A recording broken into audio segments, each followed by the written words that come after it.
The Jordanian response of what has been happening in Palestine. A group of guys who's not related to any political or religious group decided to organize demonstration against what's happening in Sheikh Jarrah and Al-Aqsa that time, after they noticed a huge support and solidarity from Jordanian netizens. Then thousands of Jordanians gathered at the Jordanian-Palestinian borders. When there was an attempt to cross the borders that was stopped by the Jordanian military for the protesters' own safety. Rumors about people who managed to cross the borders in Jordan was spread. Some say 5, some say 3, but at least 2 of them were confirmed.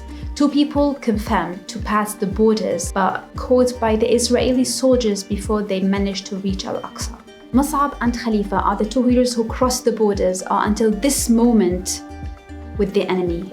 By the time Gaza started being attacked, Jordanian people were so angry and frustrated, and they gathered in front of the Israeli embassy in Jordan, asking to kick out the ambassador and to put an end to any treaty or deal with the state of occupation. Jordan government announced blood donation campaign to Gaza through the Jordanian hospitals.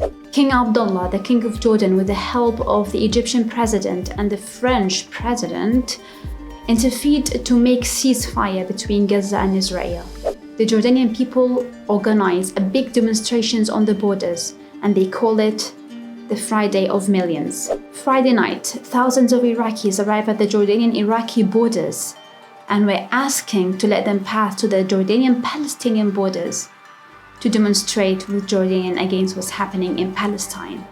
But for safety reasons, they were not allowed to enter Jordan, and they slept that night on the borders. Ceasefire is announced between Israel and Gaza. On Friday, people still went to the demonstration to protest against what's happening in Al-Aqsa and Sheikh Jarrah. While suddenly, the electric went off in all Jordan, and the internet connection became so weak, and coincidentally, that time Al-Aqsa was being attacked, despite the truce and the ceasefire between Israel and Gaza. After a few days, Jordanians called for a gathering to celebrate Gaza's victory, but it was cancelled, probably for safety measurements. King Abdullah, the King of Jordan, said he will transfer the people with severe injuries in Gaza to Jordanian hospitals, and the blood donation campaign for Gaza people is still on.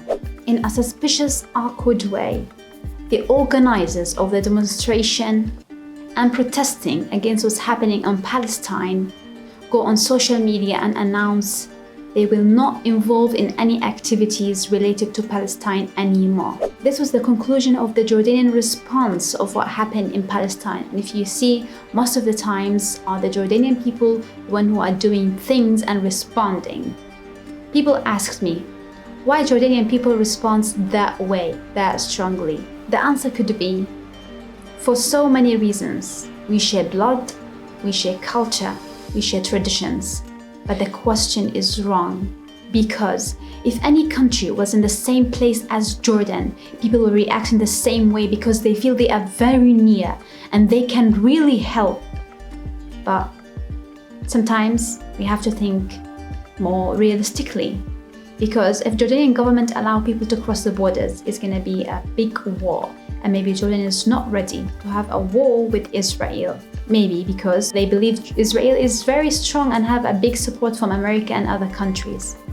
But actually, didn't Hamas prove to us that Israel is weaker than what we think? From what happened, we should learn one important thing: our enemy is very weak, very, very weak. And if we gather, we can defeat them so easily. But the decision is not going to be made by the people alone. It's supposed to be made by the leaders and by the president and by the kings of all countries who claim that they're supporting Palestine. Until I see you the next time, Assalamu alaikum wa rahmatullahi wa barakatuh, and free Palestine.